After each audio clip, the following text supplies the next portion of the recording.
जय माता दी मित्रों, हमारे YouTube चैनल में आपका हार्दिक स्वागत है। आज मैं आपको बताऊंगा कि ये जो भूत प्रेत जिन्न खबीस बेताल होते हैं, इन सभी को कौन सी जगहें सबसे ज़्यादा पसंद होती है और ये कौन कौन सी जगह रहना पसंद करते हैं। देखिए दोस्तों, इस ब्रह्मांड में दो तरह की शक्तियाँ होती हैं, एक सकारात्मक और एक नकारात्मक। यानी कि जो भूत प्रेतों की योनि होती है, इनमें भी सकारात्मक भूत होते हैं और इनमें भी नकारात्मक भूत प्रेत होते हैं। सकारात्मक भूत प्रेत वो होते हैं जो हमेशा अच्छे स्वभाव वाले होते हैं और जो हमेशा लोगों की मदद करने वाले होते हैं, और वो अपने जीवन में भी लोगों की मदद ही किया करते थे। लेकिन हो सकता है कि कोई उनका ऐसा एक कर्म खराब हो जाता है जिसकी वजह से उनको प्रेत योनि में जाना पड़ता है। लेकिन प्रेत योनि में जाने के बावजूद भी उनका सकारात्मक प्रभाव ही देखने को मिलता है। वो हमेशा लोगों की हेल्प करते हैं, फंसे हुए लोगों की मदद करते हैं और किसी भी रूप से लोगों की सहायता करने की कोशिश करते हैं। ये होते हैं सकारात्मक भूत, सकारात्मक प्रेत। लेकिन जो नकारात्मक भूत प्रेत होते हैं, वो हमेशा लोगों को सताते हैं, हमेशा लोगों को परेशान करते हैं, हमेशा लोगों को दुखी करने की कोशिश करते हैं। और आज मैं आपको बताऊंगा कि इनको कौन सी जगह सबसे ज़्यादा पसंद होती है। देखिए, जो सकारात्मक भूत प्रेत होते हैं वो हमेशा ऐसे स्थान पर रहना पसंद करते हैं जो साफ़ सुथरे स्थान होते हैं, जैसे कि मंदिर के आसपास, मंदिरों के आसपास हो गया, सिद्ध पीठों के आसपास हो गया, जहाँ पर उनको देवी देवताओं की तरफ से स्थान दे दिया जाता है कि जो भी अच्छे भूत प्रेत होते हैं जो देवी देवताओं की शरण में जा चुके होते हैं, यानी कि उनका कार्य ये होता है कि वो देवी देवताओं के दूत के रूप में कार्य करते हैं, उनके सेवकों के रूप में कार्य करते हैं। और जो भी परेशान लोग आते हैं, जो भी भूत प्रेतों से पीड़ित लोग आते हैं, वो लोग उनके भूत प्रेतों को मारते हैं, पीटते हैं, उनको शरीर से निकालने की कोशिश करते हैं और उन लोगों की मदद करने की कोशिश करते हैं जो लोग मंदिरों पे दर्शन करने के लिए जाते हैं। बालाजी में क्या होता है? बालाजी में यही होता है। वहाँ पर प्रेतराज सरकार है, भैरव जी हैं और हनुमान जी हैं। तीन शक्तियाँ बालाजी में कार्य करती हैं, ठीक है। लेकिन जो सबसे ज़्यादा शक्ति कार्य करती है वो भैरव जी और प्रेतराज सरकार। हनुमान जी बालाजी के बालाजी में वहाँ के वो राजा हैं, ठीक है, वो गद्दी के मालिक हैं हनुमान जी। बहुत ही कोई बड़ा केस होता है जहाँ पर हनुमान जी को हाथ डालना पड़ता है, नहीं तो बाकी सारे केसों में प्रेतराज सरकार और भैरव जी कार्य करते हैं। और इनके साथ में जो बड़े बड़े दूत हैं हनुमान जी के, जो बड़े बड़े दूत हैं हनुमान जी के, वो सभी कार्य करते हैं। इन दूतों में बड़े बड़े जिन्न भी आते हैं, बड़े बड़े भूत प्रेत, बड़ी बड़ी शक्तियाँ आती हैं जो पहले तो बुरी थी, लेकिन हो सकता है वहाँ पर जाने के बाद में उनमें पिटाई लगी हो, मार लगी हो, और वो उन्होंने अपने आप को शरणागत कर दिया हो हनुमान जी को, ठीक है, या फिर वो सुधर गए हो, या फिर वो अब लोगों की भलाई करने लगे हो। तो ऐसे ऐसे भूत प्रेत भी सकारात्मकता की योनि में आ जाते हैं और इनको भी फिर इनको दूत दूत के रूप में इनको ले लिया जाता है। फिर ये सभी लोगों की सहायता करने लगते हैं।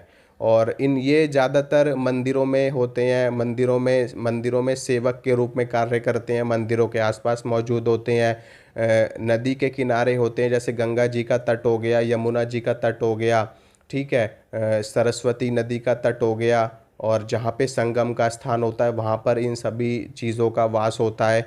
और जो नकारात्मक भूत प्रेत होते हैं, गंदे भूत प्रेत होते हैं, जिनका कार्य ही होता है हमेशा लोगों को परेशान करना, ऐसे भूत प्रेत नालों के आसपास मिलेंगे आपको, ठीक है, नालों के आसपास मिलेंगे।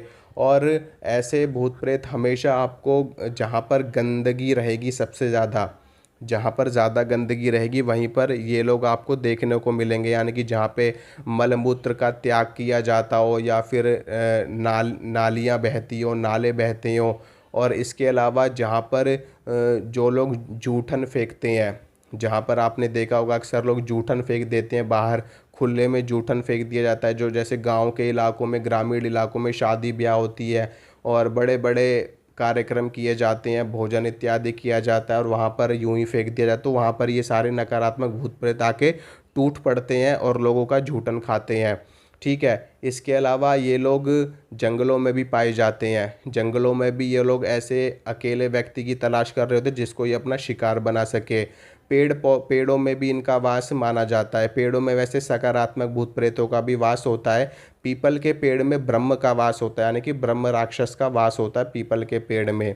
ब्रह्म राक्षस में भी अच्छे ब्रह्म राक्षस भी होते हैं और बुरे ब्रह्म राक्षस भी होते हैं। ब्रह्म राक्षस इसलिए उनको कहा जाता है क्योंकि कुछ कर्म उनके बिगड़ जाते हैं, जिसकी वजह से वो फिर ब्रह्म राक्षस की योनि में चले जाते हैं। बाकी फिर इस पे बहुत चीज़ें बतानी पड़ेंगी। तो मोटा मोटा यही है कि सकारात्मक भूत प्रेत मंदिरों में और साफ़ सुथरी जगह, सिद्ध स्थानों में, सिद्ध पीठों के आसपास और कई सिद्धों के पास में भी ये अपनी सेवा देते हैं। और तो इस तरीके से ये लोग कार्य करते हैं। और नालों के आसपास में और पेड़ पौधों की जड़ों में इनका वास होता है। पीपल के पेड़ में भी होता है, सकारात्मक भी होते हैं और नकारात्मक। कुछ ऐसी जगहें होती हैं जहाँ पर सकारात्मक भूत प्रेत भी होते हैं और नकारात्मक भूत प्रेत भी होते हैं। कुछ ऐसी जगहें जैसे कि नदी के तट पे दोनों तरह के चीज़ों का वास होता है, क्योंकि वहाँ पर दाह संस्कार इत्यादि का कर्म किया जाता है। तो वहाँ पर अच्छे भी होते हैं, बुरे भी होते हैं। जंगलों में भी पाए जाते हैं, जैसे बबूल का पेड़ हो गया। कुछ तांत्रिक लोग बबूल के पेड़ों से इनको सिद्ध करते हैं। बबूल के पेड़ में भी भूत प्रेत जिन्न इन सभी का वास माना जाता है। और कुछ क्रियाएं ऐसी होती हैं जिनको अगर रात्रि के 12 बजे किया जाए, 12 बजे रात्रि के, तो इनको सिद्ध किया जाता है भूत प्रेतों को। बबूल के पेड़ में होते हैं, जामुन के पेड़ में होते हैं और इसके अलावा बरगद के पेड़ में होते हैं, पीपल के पेड़ में इनका वास होता है। और इसके अलावा अगर कोई तांत्रिक इनको किसी पेड़ में कील दे, जैसे कि कोई भी तांत्रिक इनको पकड़ करके लाए और ला करके किसी पेड़ में कील दे, तो उस पेड़ में इनका वास हो जाता है, उस पेड़ पे ये इनका आसन लग जाता है। तो इस तरीके से ये लोग होते हैं और ऐसी ऐसी जगह इनको पसंद होती हैं। जो नकारात्मक भूत प्रेत होते हैं ज़्यादातर मलमूत्र का सेवन करते हैं और लोगों का जूठन खाते हैं और जो जानवर मर जाते हैं उनका मांस खाते हैं, उनकी हड्डियां खाते हैं और यही सब इनका भोजन होता है। लेकिन जो सकारात्मक भूत प्रेत होते हैं वो देव स्थानों का प्रसाद ग्रहण करते हैं, यानी कि मंदिरों में कहीं लंगर हो रहा हो, कहीं भंडारा हो रहा हो, वहाँ का प्रसाद खा करके इनको पुण्य मिलता है और इनको शक्तियाँ प्राप्त होती हैं और इससे इनको इनकी मुक्ति में भी इनको सहायता होती है।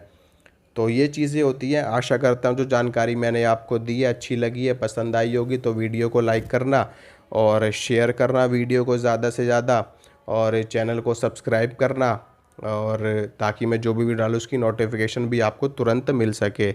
बाकी आप लोग जानते ही हो, जितना ज्ञान मुझे है उतना ज्ञान मैं आपको देता रहूँगा। और माता रानी आप सबका मंगल करे, आप सभी का कल्याण करे, आप सभी की मनोकामनाएं पूरी करे। तो आप लोग अपने इष्ट देव की सेवा करिए, इष्ट सेवा से ही आपको सब कुछ प्राप्त होगा। जय माता दी।